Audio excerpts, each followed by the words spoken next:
नमस्कार, ये आकाशवाणी चंडीगढ़ है। अब आप रतिका से प्रादेशिक समाचार सुनिए। पहले इस बुलेटिन के मुख्य समाचार। राष्ट्रपति द्रौपदी मुर्मू राष्ट्रपति भवन में पूर्व उपराष्ट्रपति एम वेंकैया नायडू सहित विभिन्न विभूतियों को पद्म पुरस्कार प्रदान कर रही हैं। इंडियन नेशनल लोकदल इनेलो ने लोकसभा चुनाव के लिए उम्मीदवारों की दूसरी सूची जारी की।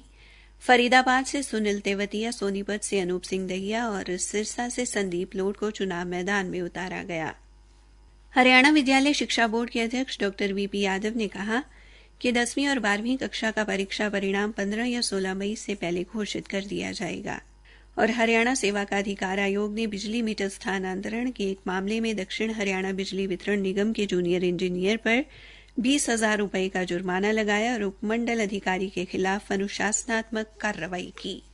अब समाचार विस्तार से।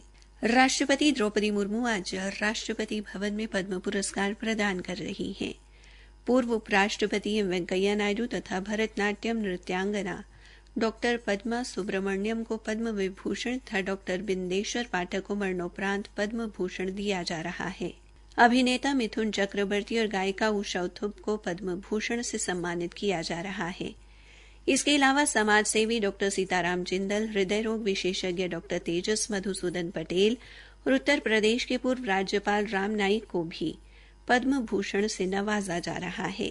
काबिले गौर है कि देश में पद्म पुरस्कार सर्वोच्च नागरिक पुरस्कार है जो 3 श्रेणियों पद्म विभूषण, पद्म भूषण और पद्मश्री में प्रदान किए जाते हैं।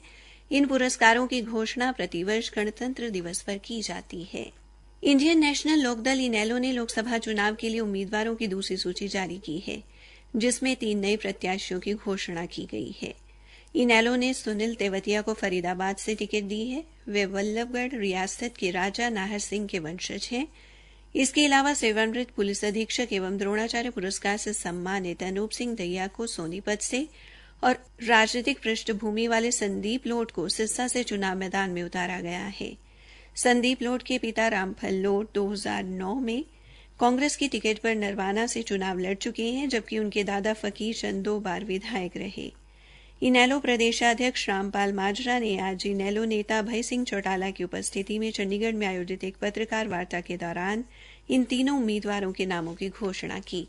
इसके साथ ही इंडियन नेशनल लोकदल द्वारा अब तक 6 लोकसभा सीटों के लिए उम्मीदवारों के नामों की घोषणा हो गई है। इस अवसर पर पत्रकारों के सवालों का जवाब देते हुए श्री अभय सिंह चौटाला ने जननायक जनता पार्टी और भारतीय जनता पार्टी पर भ्रष्टाचार का आरोप लगाया और कथित शराब व रजिस्ट्री घोटालों की जांच सार्वजनिक करने की मांग की। जननायक जनता पार्टी के कई नेताओं द्वारा हाल ही में दिए त्याग पत्रों पर श्री अभय चौटाला ने कहा कि उन्होंने पहले ही कहा था कि जेजेपी का नाम लेने वाला कोई नहीं बचेगा और ऐसा ही हो रहा है। कांग्रेस को लेकर उन्होंने कहा कि कांग्रेस का कोई संगठन ही नहीं है, वे एक दूसरे का विरोध कर रहे हैं। इस अवसर पर महिला सर्व खाप की अध्यक्ष संतोष दहिया और पूर्व सैनिक एसोसिएशन ने इनेलो को समर्थन देने की घोषणा की। हरियाणा विद्यालय शिक्षा बोर्ड के अध्यक्ष डॉ वीपी यादव ने कहा कि 10वीं और 12वीं कक्षा के परिणाम 15 या 16 मई से पहले घोषित कर दिए जाएंगे। डॉक्टर यादव ने बताया कि अब की बार 10वीं कक्षा का परिणाम अब तक के परिणामों के औसत से 25 से 30% तक अधिक आने की संभावना है, क्योंकि हरियाणा विद्यालय शिक्षा बोर्ड ने 10वीं कक्षा की मूल्यांकन प्रणाली में केंद्रीय माध्यमिक शिक्षा बोर्ड की मूल्यांकन प्रणाली के प्रतिरूप को अपनाया है। उन्होंने बताया कि 10वीं व 12वीं के परीक्षा परिणाम घोषित करने के साथ ही इन परिणामों को डिजी लॉकर से जोड़ दिया जाएगा, ताकि किसी भी परीक्षार्थी को अगली कक्षा में प्रवेश के दौरान किसी असुविधा का सामना न करना पड़े। प्रादेशिक समाचार आकाशवाणी चंडीगढ़ से प्रसारित किए जा रहे हैं। हरियाणा सेवा का अधिकार आयोग ने बिजली मीटर स्थानांतरण की एक अपील पर संज्ञान लेते हुए दक्षिण हरियाणा बिजली वितरण निगम के एक जूनियर इंजीनियर पर 20,000 रुपये का जुर्माना लगाया है। आयोग के एक प्रवक्ता ने बताया कि जूनियर इंजीनियर सुरेंद्र शर्मा पर सेवा देने में लापरवाही बरतने के लिए 20,000 रुपये का जुर्माना लगाया गया है और कार्यकारी अभियंता को अपीलकर्ता सरोज यादव को 5,000 रुपये मुआवजा देने सुनिश्चित करने के निर्देश दिए हैं। आयोग ने अपने निर्णय में जुर्माने की राशि अप्रैल महीने के वेतन से काटकर सरकारी खजाने में जमा करने को कहा है। आयोग ने यह भी कहा है कि अगर जुर्माना राशि वेतन के 1/3 से अधिक तो अतिरिक्त राशि अगले महीनों में वेतन से काटी जाएगी।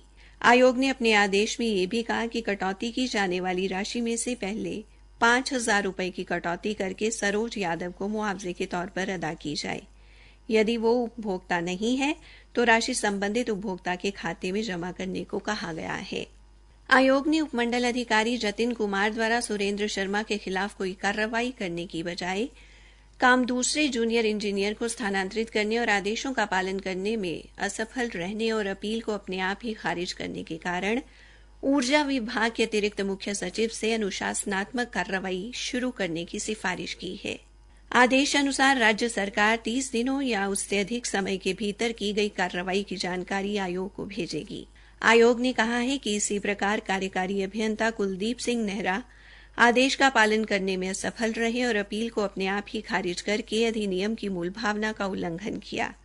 आयोग द्वारा सुनवाई के दौरान उनके द्वारा मांगी गई माफी के मद्देनजर उनके खिलाफ किसी भी अनुशासनात्मक कार्रवाई की सिफारिश करने की बजाय उनके आचरण को किसी भी उचित कार्रवाई के लिए दक्षिण हरियाणा बिजली वितरण निगम के महाप्रबंधक के ध्यान में लाया गया है। हरियाणा में आज विश्व पृथ्वी दिवस पर कई कार्यक्रमों का आयोजन किया गया। पलवल में भूजल संरक्षण, पौधारोपण व कचरा प्रबंधन पर संगोष्ठी करवाई गई, जिसे कृषि विशेषज्ञ डॉ महावीर सिंह मलिक ने संबोधित किया और जैविक व प्राकृतिक खेती के महत्व पर प्रकाश डाला। पलवल के गांव रसूलपुर में मिशन प्रकृति बचाओ पर्यावरण सचेतक समिति द्वारा ग्रामीणों को जागरूक किया गया और इस अवसर पर पक्षियों के लिए जलकुंड भी रखे गए। हिसार के चौधरी चरण सिंह हरियाणा कृषि विश्वविद्यालय में भूदृश्य संरचना इकाई द्वारा पौधारोपण कार्यक्रम आयोजित किया गया। इस अवसर पर कुलपति BR कंबोज ने सभी को पौधारोपण के लिए प्रेरित किया। अंबाला के विभिन्न विद्यालयों एवं महाविद्यालयों में प्रश्नोत्तरी, निबंध एवं चित्र प्रतियोगिताओं का आयोजन किया गया और विद्यार्थियों को पृथ्वी दिवस के महत्व के बारे में बताया गया। भिवानी में नेताजी सुभाष चंद्र बोस जागृति सेवा समिति ने स्कूली बच्चों को पृथ्वी को हरा भरा बनाने और प्रदूषण मुक्त करने की जानकारी देकर पृथ्वी दिवस मनाया। समिति ने बच्चों को पर्यावरण संरक्षण की शपथ भी दिलाई। फरीदाबाद के सराय ख्वाजा स्थित राजकीय आदर्श वरिष्ठ माध्यमिक विद्यालय में चित्रकला एवं नारा लेखन प्रतियोगिता करवाई गई और छात्रों को पर्यावरण के प्रति जागरूक किया गया।